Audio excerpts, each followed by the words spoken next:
So sa naging bakbakan nga po sa pagitan ng anak ng ating pambansang kamao Manny Pacquiao na si Eman Bacosa kalaban si Rodelyn Perez. Kung saan mga idol, round 1 pa lang ng laban, pinakain kaagad ni Eman na malulutong na right straight ang kalaban.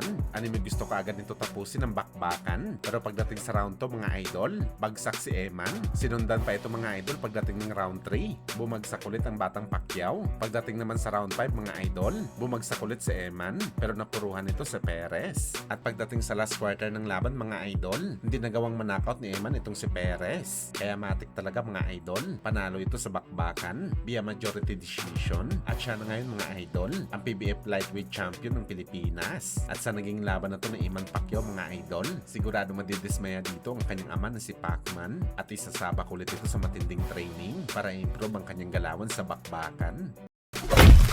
So matapos nga pong impresibong panalo ni General Casimero sa naging laban nito kontra kay Luis Nery, kung saan halos ginulantang ni Cuadro Alas mga idol ang mundo ng boxing sports. Dahil tinalo nito sa Luis Nery sa isang one-sided na bugbogan, pati ang Daring Magazine mga boss, na-impress talaga sa ginawa ni Casimero. Bagamat tila hindi naman yata nagpadala dito mga boss, ang International Boxing Federation o IBF, dahil sa latest updated nila na rankings mga boss, sa parehong super bantamweight at 126 pounds, hindi man lang nila nilagay si Casimero sa ranking.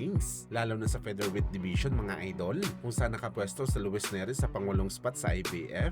Kadalasan kasi mga idol, nakukuha ng kalaban ang pwesto kapag natalo nito ang rated na boxer sa bakbakan. Pero sa kaso ni Casimero mga idol, hindi nila ginalaw si Luis Nery sa pwesto at recorded naman ang talo nito kay Casimero. So ibig sabihin nito mga boss, kahit alam ng IBF na tinalo ni Casimero si Luis Nery sa bakbakan, nagtsepwera pa rin nila si Cuadro Alas sa rankings. Ito pa naman ang hinihintay natin mga boss, na mapabilang talaga si Cuadro Alas sa rankings. Pero hindi nangyari. Ibig sabihin nito mga idol, sa next month na updated rankings ng IBF, posibleng hindi pa rin nila ma-recognize si Casimero na rated. Kada buwan sila nagpapalit ng rankings mga idol. Abangan na lang natin sa WBO, WBC at WBA mga idol na mangyayari ang palitan sa buwan ng July kung na-recognize ba nila malaking panalo ni Casimero kontra kay Luis Nery. Dahil kung hindi pa rin maging rated si Casimero sa next month mga idol, sa kahit anong sanctioning bodies na to, malabo talaga natin sabihin na mapalaban ito sa world title fight dahil ang mga rated lang po sa titulo ang nabibigyan ng opportunity na makalaban sa world title fight. Sa madaling salita mga idol, walang silbi ang panalo ni Alas Canary sa mga sanctioning bodies at kailangan pa talaga nito lumaban ulit mga idol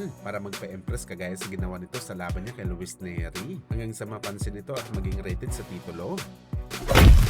Sa kabilang banda naman mga boss, 2 division champion na si Antonio Margarito, prangka na sinabi na sakali maglaban man daw ang ating pambansang kamao Manny Pacquiao kalaban si Mayweather Jr. sa rematch. Na kay Pacman daw ang kanyang pabor para manalo sa laban na to. Hindi daw sinasabi ni Margarito ang bagay na to dahil nakalaban nito si Pacman at isa ito sa kanyang mga kaibigan. Sinasabi ito ni Margarito dahil aktibo daw si Boss Manny sa bugbugan. Kahit sabihin man daw natin na matanda na ito, pero nakabalik na daw siya sa action sa pro boxing at hindi lang basta-basta panalo ang prediction ni Margarito dito mga boss, kundi isa talagang knockout win para kay Pacman. Solid pa rin daw kasi ang tiwala ni Margarito sa lakas ni Pacman para magawa niya ang ganitong bagay. Parang wala nga ito pinagkaiba sa mga sinabi ni Coach Freddy dahil ayon po sa legendary trainer mga boss, napag-aralan na daw nito ang galawan ng dalawang legend at masasabi talaga ni Coach Freddy mga boss na mahirap talaga kalaban si Floyd. Mas inuuna daw palagi ni Floyd ang depensa nito kaysa sa opensa. Pero gayon pa man daw si Pacman ang kalaban nito, malaki pa rin daw ang chance na ma-knockout ni Pacman si Floyd kapag nakalanding ito ng sulit sa unbeaten legend. Maliit lang daw si Pacman